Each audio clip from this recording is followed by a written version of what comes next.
there's an incredible documentary about your life, an amazing book. But just in case for anyone who isn't familiar, can you give us like I know we could talk for 2 hours just about your stories, but just the quick overview of your history and what you've done? I'll give you the cannabis version. I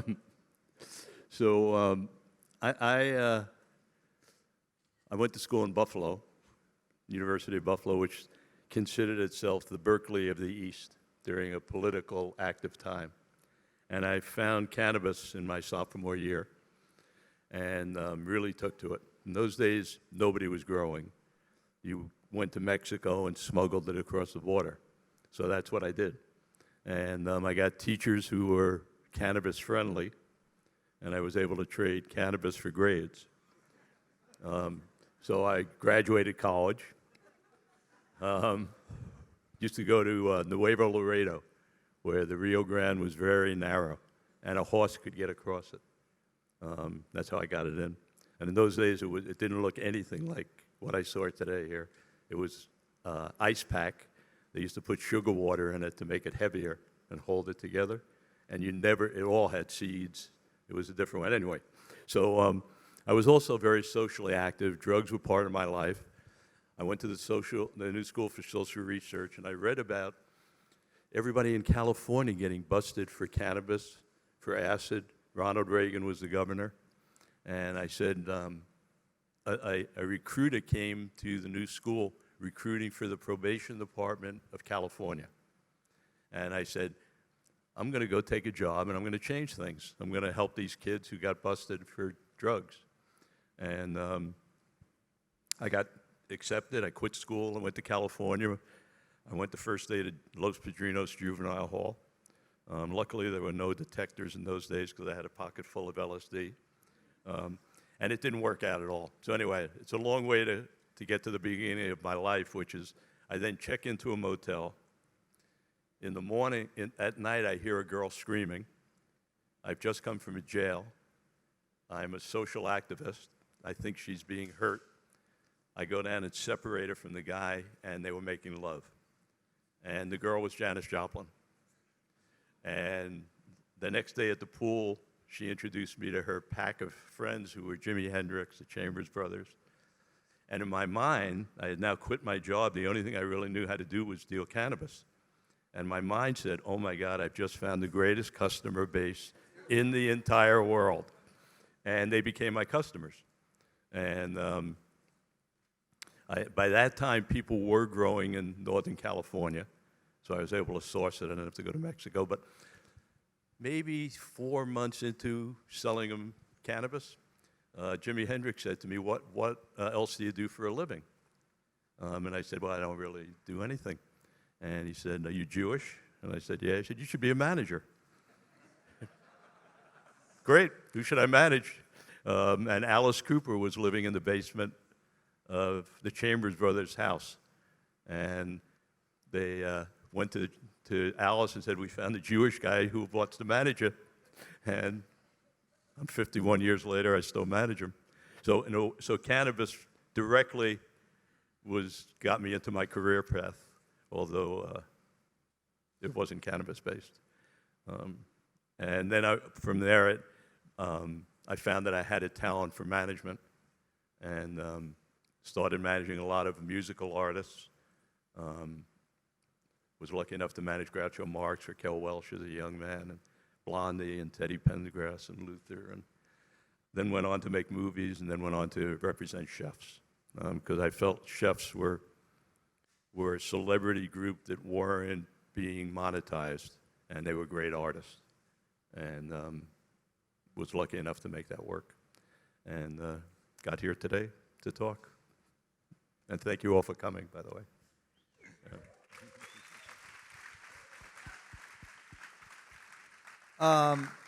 Okay, so I have a million questions, but my first one is, you talk about you've had this relationship with cannabis your whole life. What's your perspective on going from it being something that's so demonized and evil and has to be smuggled to walking around here today and seeing the way that this stuff looks? How do you take that? It's fantastic. I mean, it's the dream of a lifetime.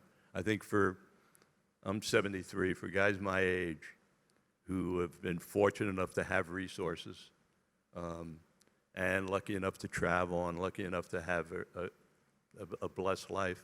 I've spent half of my life on toilets blowing into exhaust fans in hotels, because that's what you have to do. That's what we were all forced to do, or go to jail or do things that are crazy. So to see, A, the ability to be in a room with it, but B, to see the talent that's being drawn to it. Really impressive to be here today and meet a lot of you people. It's very much like the music business was in the days when I was started in the music business. At first, all any of us wanted to do was be able to buy lunch, get a meal. Then all of a sudden it becomes a huge business. And it's great to see young people who are positive and have energy coming in. I think that I just did a TV show with Cheech, who's an old friend. We've been smoking together for 45 years, Cheech from Cheech and Chong.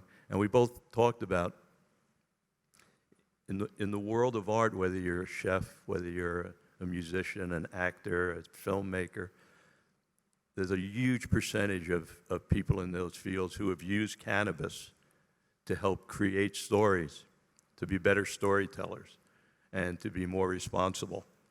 But it's only really been from the mind, and it's only now that we're starting to unlock what it can do for the body. So that, to me, is really exciting to come here and see that it's not about, getting stoned and going in the corner and falling asleep.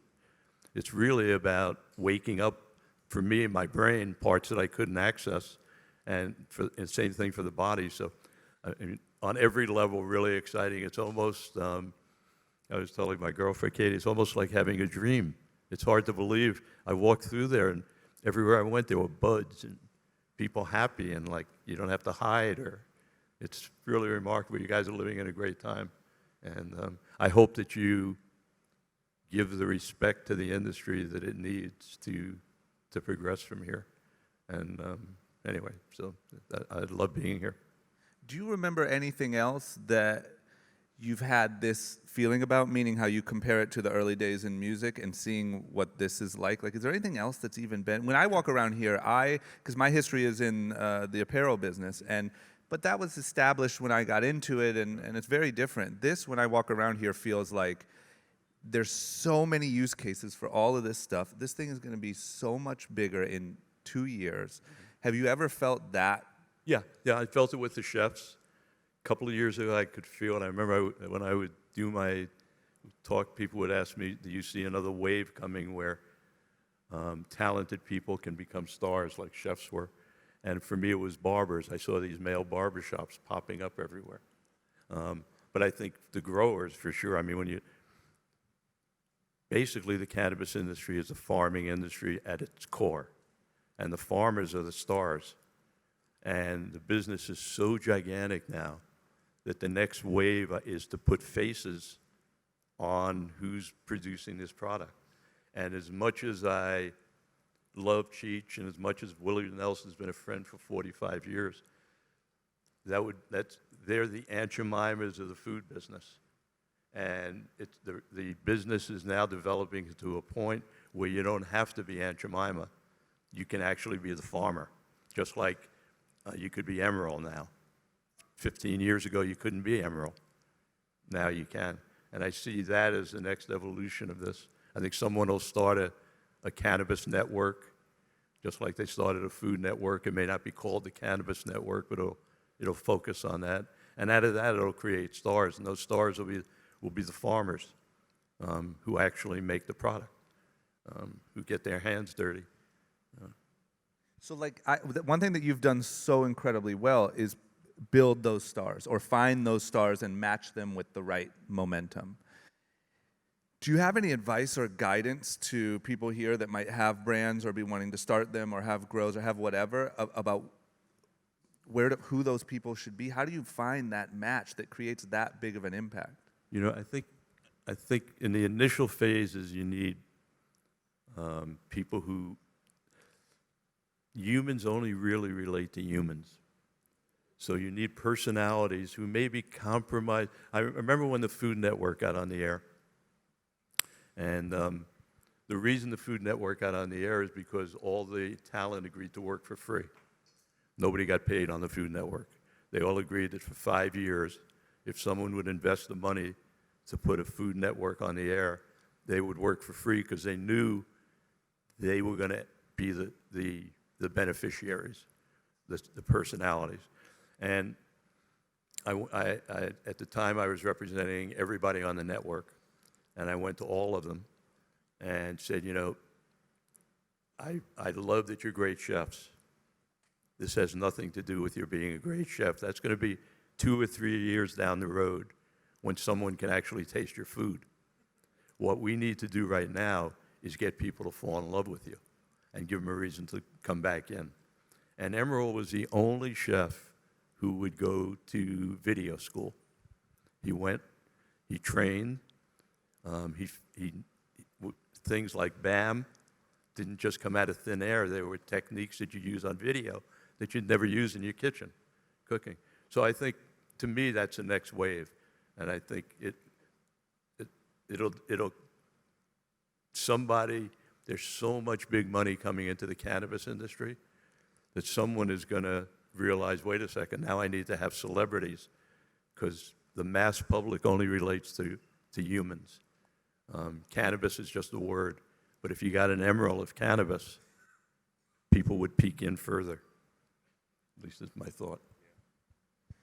And what about like advice to, you know, you've also seen people go from starving artists to global superstars. You've seen money come in. You've seen what happens when people start paying attention. You've seen all of that.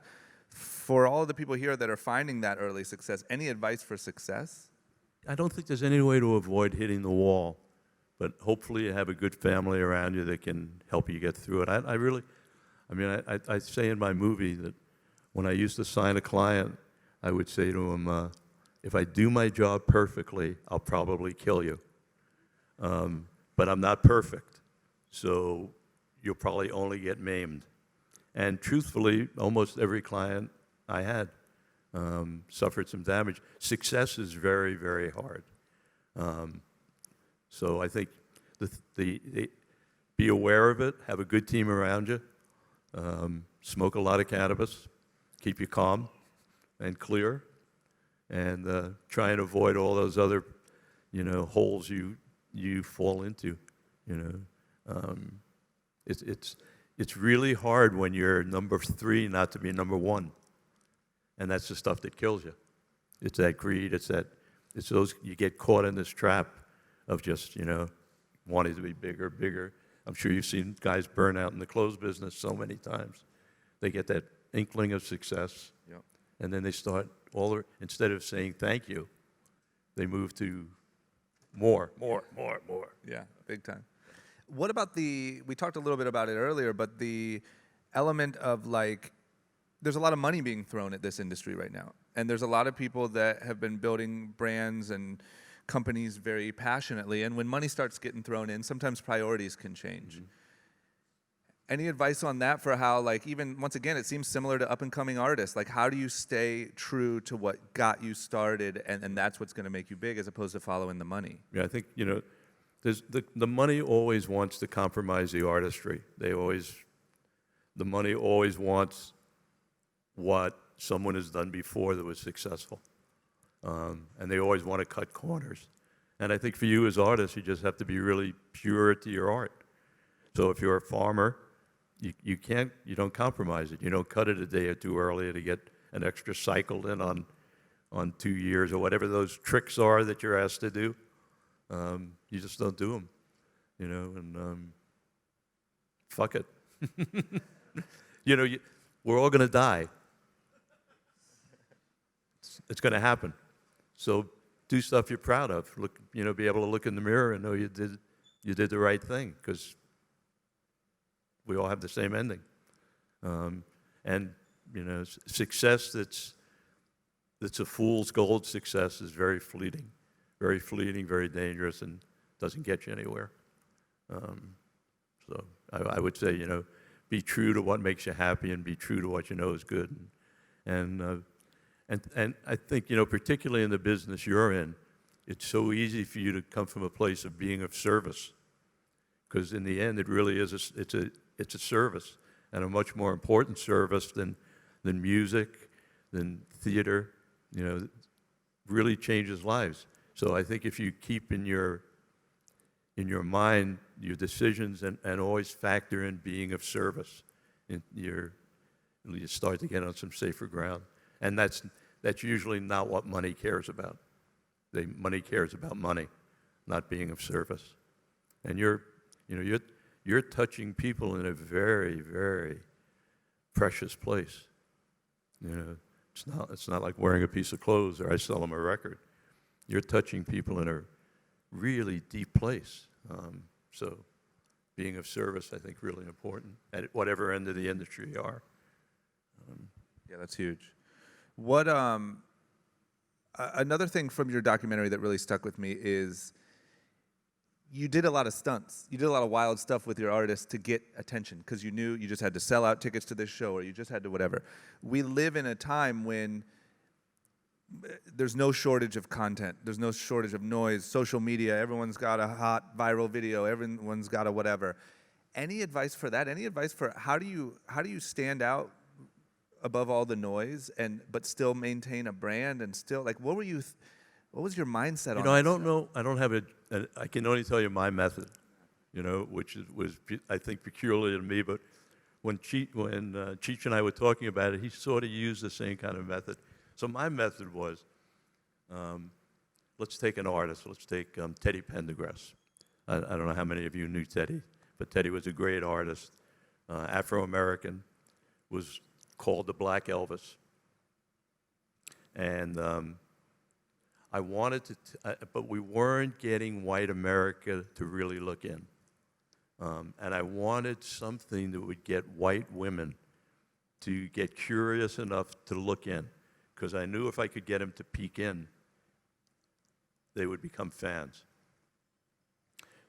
So I went and did what I always do, which is found a quiet place, usually in a jacuzzi, smoke 3 or 4 joints, get out of the day, get off the planet, move to someplace else, and start to manifest in my brain, what would I want to see if I picked up the paper tomorrow morning? What would get me to the place where I could get a white woman to want to listen to his music and see him?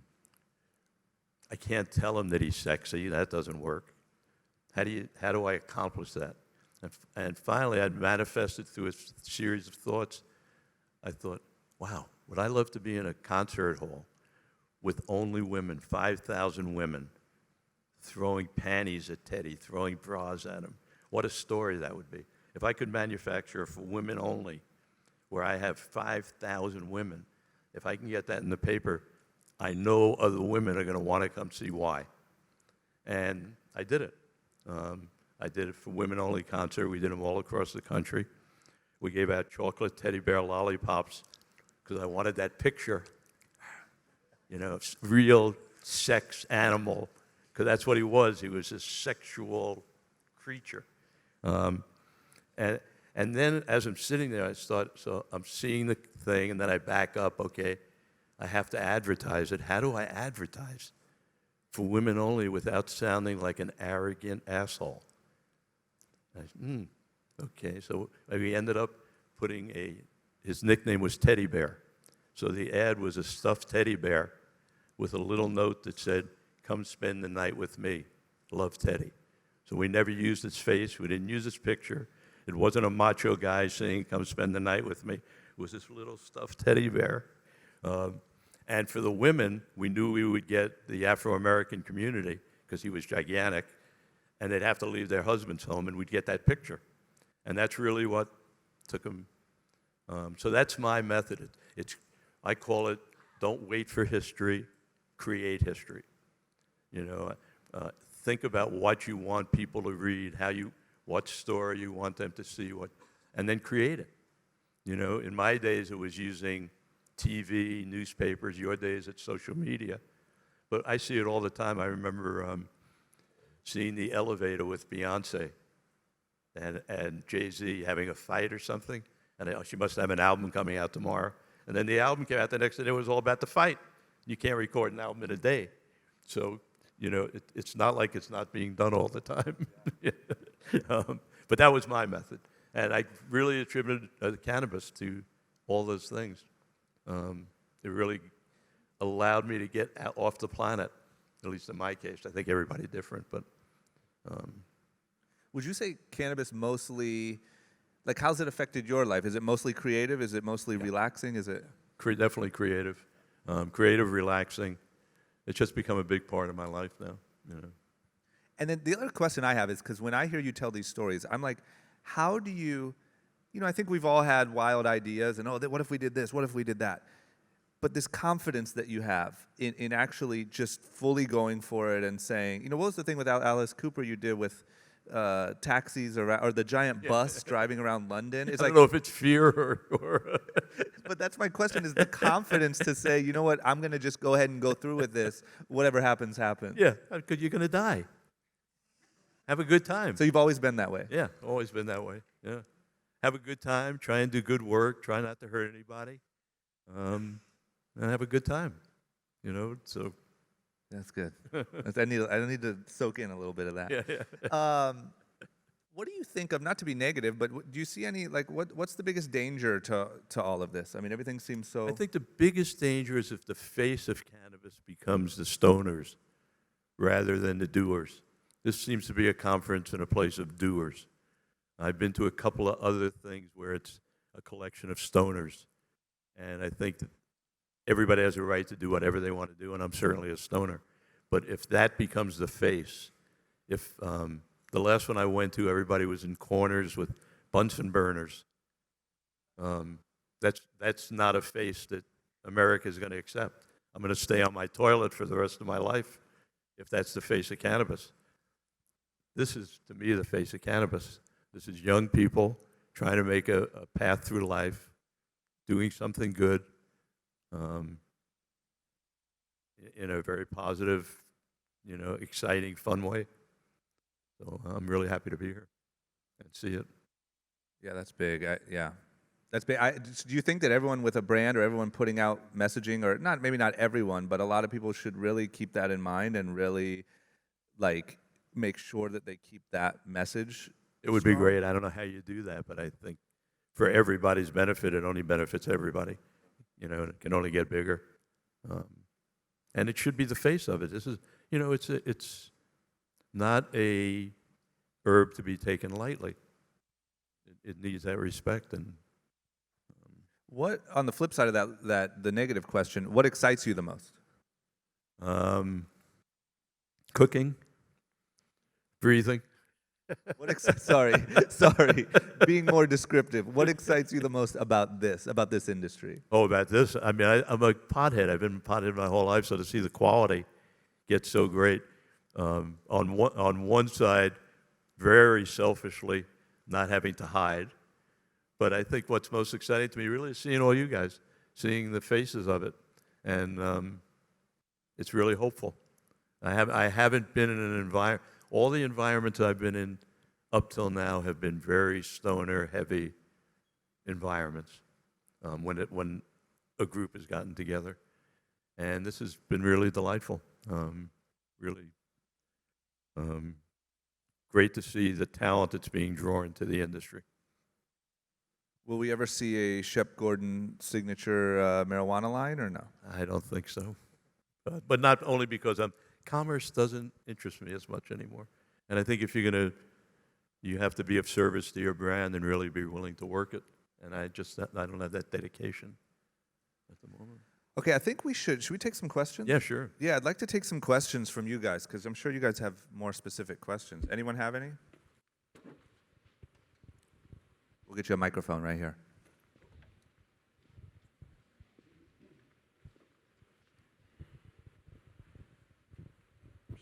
Hi, Shep. Aloha. I want to say hello from Gary Stromberg, by the way. Oh, I had breakfast with him yesterday. Yeah. Oh, did you? Yeah. Good friend of mine. Yeah. Of course, And his son, who's my godson. Okay, cool. David, yeah. Who handles Travis? Yeah. Yeah. Did you ever think that you would see hallucinogenics and psychedelics becoming legal in Northern California? They're starting to work. I know, I heard mushrooms. Mushrooms. But amazing. Yeah. I don't have the same connection with psychedelics that I have with cannabis. I took LSD for almost every day for 2 or 3 years. I'm sorry. And I always had a good time, but it never did for me what cannabis has done Right. for me. Right. It was always, cannabis has always made me feel like it's strengthening me. Hallucinogenics always made me feel like I was on someone else's trip rather than my own, which was fine. It was fun, but it wasn't. It was a different corner for me. Did you ever try ayahuasca? I haven't done it, no. All right. No, after let me my throw it out to couple of years of psychedelics, I never had a desire you. to have an out-of-body experience again. Yeah. I started to really like my body and just stayed in it. Good. Well, have a good day. Yeah, thank you. Anybody else?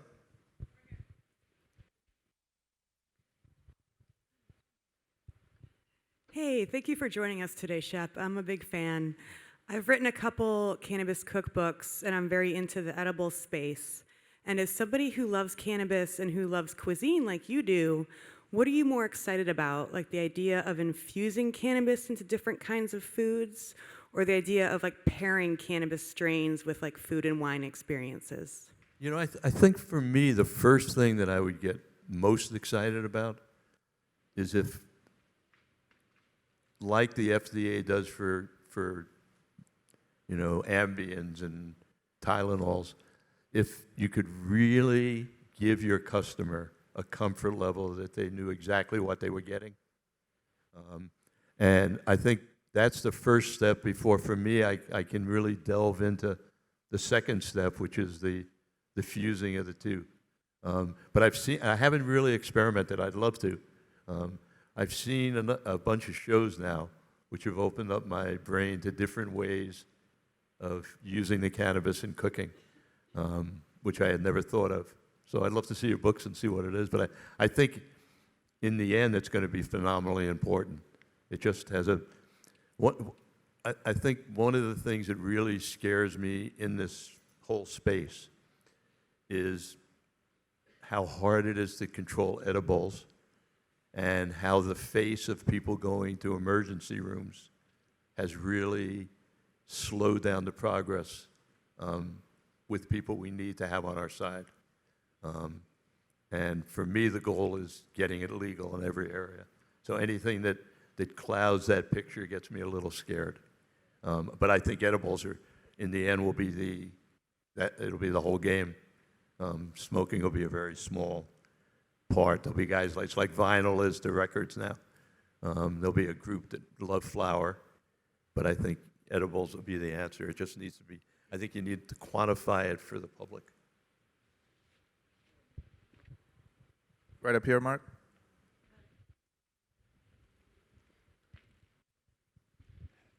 So there's probably going to be two questions. So Clarence Avon, Jimmy Jam, Terry Lewis, I come from the music industry, and I'm a huge fan. You're on my bucket list. So me and my attorney, we own 11 licenses. Coming from the music industry and the marketing part, people have to get creative because of the new regulations coming out.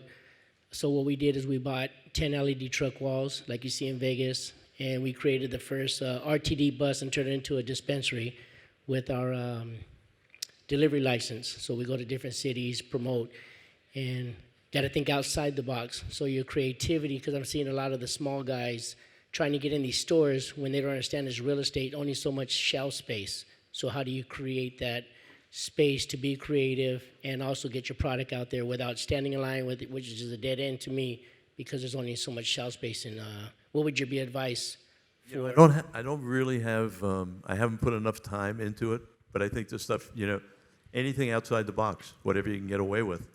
And even if you can't get away, as long as it doesn't cross the line too far. But I haven't really given it any real thought about how I would separate, have any stunts to do. but I'm sure you'll come up with some. Way back in the back, guys, on this side. Other side. Here we go. Question kind of for both of you guys. I think one of the benefits to everybody here is that you guys have walked through a ton of like emerging industries, from the humble roots to maybe like the major corporatization of the industry. So maybe you've seen what that's happened: fashion, music, food, all these amazing things. What's the writing on the wall for the cannabis industry? And seeing where it's at now, what do you think is going to happen next, and what can we kind of expect? For me, it's only going to get bigger and bigger, and I think soon there'll be some broadcast entity that'll be 24-hour-a-day broadcast that'll be on wellness and growing, and I mean, we were playing around at dinner the other night. We were talking about, what people like are these contests with winners and losers. So it'll be like three sommeliers of buds trying to pick where the buds are from. And there'll be a winner and a loser, and broadcast to me is the next step to really raise the bar. Broadcast and hopefully allowing research on CBD to really find out what the potential is. Yeah, I think for me, definitely the media component, right? I think all massive products have been fueled by massive media, and all the weird sort of restrictions and all that stuff going on that type of content kind of blocks all of that. So all of this is happening in this weird underground thing because you don't have a show on a major network. Also, like the way advertising is blocked on most of the social network platforms, right? Like that's going to open up such an insane amount of ad dollars and really change, like when you have all these influencers and you have all of social media now being incentivized to go create content around cannabis type businesses. I mean, I have no idea what that's even going to look like. And I think that's something really, really interesting. The other thing is, I think everyone makes the comparison, like, or at least in my world, it's one day it's going to be, Anheuser-Busch. One day it's going to be that big. But I think sort of what Shep mentioned, like the big X factor in all of that is there's no medicinal quality to alcohol, right? In that aspect. I think we don't even know. We have no idea what CBD, what this stuff can do. So I think that even in my wildest imagination, I can't compare it to anything that already exists because it's this hybrid of, no pun intended, of a consumer product with a huge medicinal quality, and you can put it in food, and you can smoke it, and you can put the droplets in. It's just like, I think it's going to be, I think this right here is like, I don't even know what to compare it to. I think we're sitting at the very beginning of like an entirely different reality that we live in Sort of like 10 when years. the tech show started in Vegas, the first Yeah, couple like of the years. first handheld computer maybe, Yeah, or the first yeah, personal yeah. computer. It's Yeah, wild. it's the tip of the iceberg, just really But, the tip. You guys are lucky. And Yeah, young. media is what I can't wait to see. Because I think, like, man, that'll be fun. When all that, I mean, look what's happening when everyone's running around doing T-Tox ads and all that. Like, the money in social media is fueling the content. So the type of content you're getting is based around who's paying for it to be made. So when that's fueled by cannabis, you're going to get some really cool stuff. Question: do you think we've reached a point in society where you would recommend any of the chefs that you managed or currently manage to get involved publicly in cannabis cooking, and cannabis culinary? I've sort of, I've had the same position with them that I just talked about. Once you have a way to say, it's like 3 spoons of sugar, it's sweet or not sweet. Once there's some standard that's set, then I think they all should jump into it. But till there's a standard set, again, it becomes of service. So how do you stop your customer from eating 3 plates of food? You can't. And it could have consequences that you didn't mean for them. They eat 3 pork chops, they're just going to get full. You eat 3 infused. So I think till there's some kind of real control somehow, where people, because the tendency in eating is to think you're not getting high. So you eat more, which doesn't happen with smoking. And I think that's where the real problem comes in for the novice who doesn't really know. So it's a tricky area. I think they all want to. 99% of the chefs I know smoke and would love to introduce it to their customers.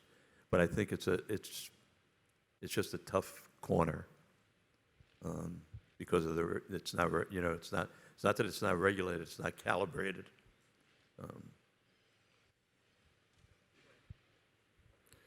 Hey, Shep, how's it going? Sorry, guys. I'm Mario Guzman from Shabinsky's. Tyler Fay said to say hi. Oh, great. Mine too. I know we're supposed to talk, so if we don't have a chance, I just want to introduce myself.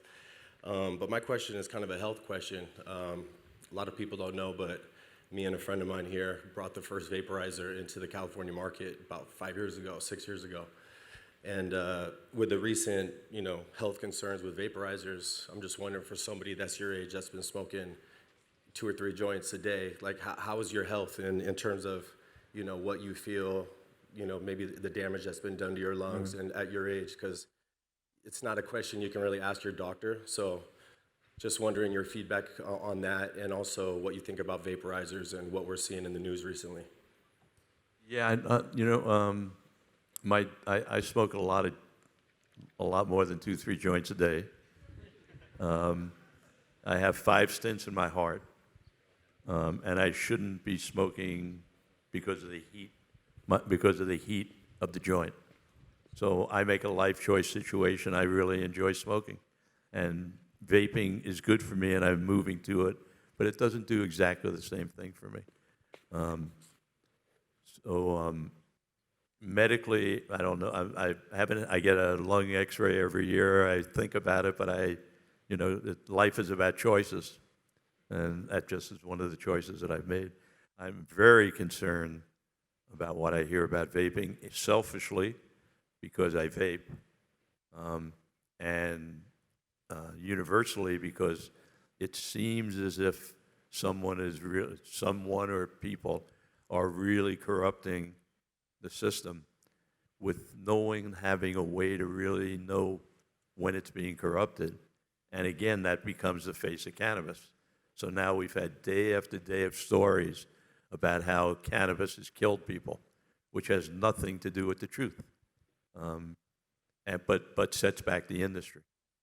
So I would say, I think every doctor, at least my doctors, don't talk about it as anything other than the heat from the smoke being a danger to someone who has artery issues.